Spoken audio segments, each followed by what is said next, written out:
One of our top stories this morning, a man has been charged with deliberate homicide in connection to the stabbing death of his father in Bozeman. The Bozeman Daily Chronicle reports 37-year-old Tanner Franks was arrested by the Gallatin County Sheriff's Office. Police say his father, 72-year-old William Franks, was stabbed to death yesterday. Police records say a neighbor called 911 and told dispatchers that William Franks had been stabbed and one of his sons had fled the scene. William Frank worked for more than 3 decades at Bozeman High School. He spent the first 16 years as a teacher of English and psychology and the next 16 years as an administrator before retiring in 2007. Police say they'll release more information at a press conference this morning. Booking documents don't indicate if Tanner Franks has hired an attorney.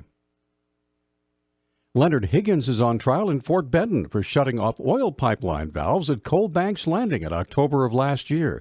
He's one of 5 environmental activists who call themselves the Valve Turners.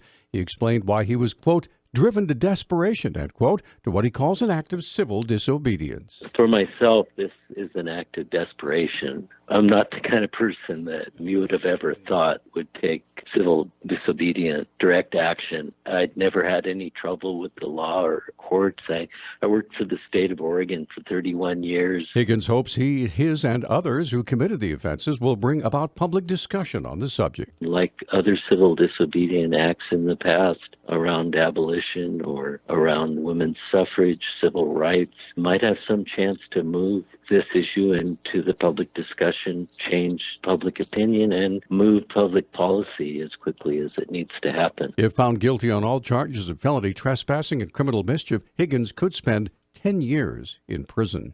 The Montana Supreme Court has ruled a fellow justice illegally accepted a no-contest plea while overseeing a sexual assault case in 2015.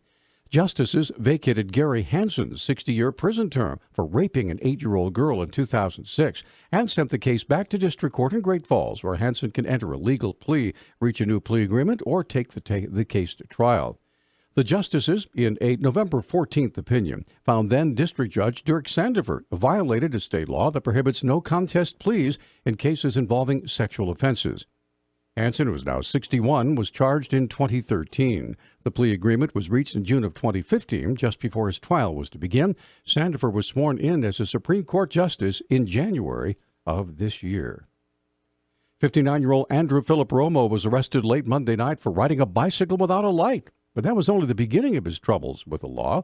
Police spokesman Travis Welsh said Romo couldn't seem to identify himself. The officer stopped the male and attempted to identify him. The male provided several different IDs. By that I mean several different names, different dates of birth, would not accurately identify himself, and was eventually placed under arrest for obstructing a police officer. Welsh said the reason for Romo's reticence became clear when the officers searched his clothing. His actual identity was eventually discovered, and the officers found out that he was wanted not only in the city of Missoula, but also the city of Great Falls. At the time of his arrest, they also found that he was in possession of what appeared to be narcotics, and he is currently being held today in jail with charges associated with that stop, which including obstructing a police officer, the outstanding warrants, and possession of the drugs. Romo appeared in Missoula Justice Court yesterday. Bail was set at $20,000. Opponents of 2 gold mines proposed near Yellowstone Park are pressing Montana Congressman Greg Gianforte to sponsor legislation that would withdraw public lands in the area from future mining. A coalition of businesses and conservation groups yesterday said the Republican support was crucial to making permanent a temporary mining ban enacted last year on 47 square miles of land outside the park. A Yellowstone area mining ban bill sponsored by Democrat Senator Jon Tester is stalled in the Senate in the face of Republican opposition. Gianforte and Republican Senator Steve Daines have said they support the concept of a permanent ban, but they say there needs to be something for the other side and have criticized lawsuits blocking mines in northwest Montana despite local support.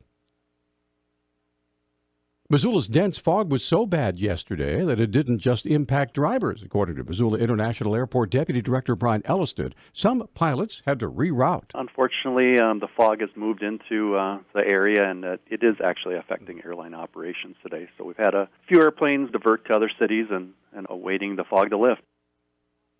Elliston said there are worries that the fog could continue as we inch closer to the Thanksgiving holiday. It gives advice on how families can keep track of incoming flights. The more moisture we get into the area, I mean, definitely, it could. It's just a matter of staying close to your airlines and kind of watching the visibility. For sure, follow it on Delta, United, or whatever airline that you're traveling. They've got a flight status page that you can go in and punch in their flight number. Or you can go to our website, flymissoula.com, and we've got a live link to all the airlines arriving and departing Missoula. Because of the nature of inversions, morning flights are more likely to be affected. There are award shows for almost everything these days. County fairs are no exception. The 2017 Western Montana Fair was honored by the fair industry with 4 awards from the 2017 Rocky Mountain Association of Fairs Conference, which occurred this month in Colorado Springs. Production manager Tom Aldrich said that free admission was a unique selling point for this year's fair. The award's pretty cool. It's meant to recognize innovations and creativity in the fair industry, and our fair has been firing on all cylinders. We're a very creative and talented group, and so of course we submitted our free admission program for that, and we won. Aldrich said the 2017 fair pulled in a record number of visitors. We had about 86,000, and that's a conservative estimate.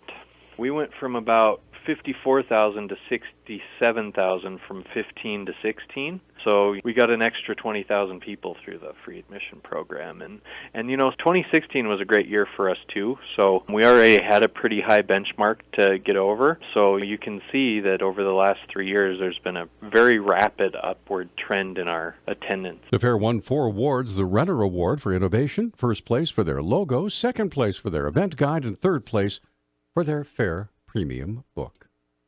Our news day, congratulations. News Talk time now, 6:12. News Talk, KGVO. Missoula's official weather station.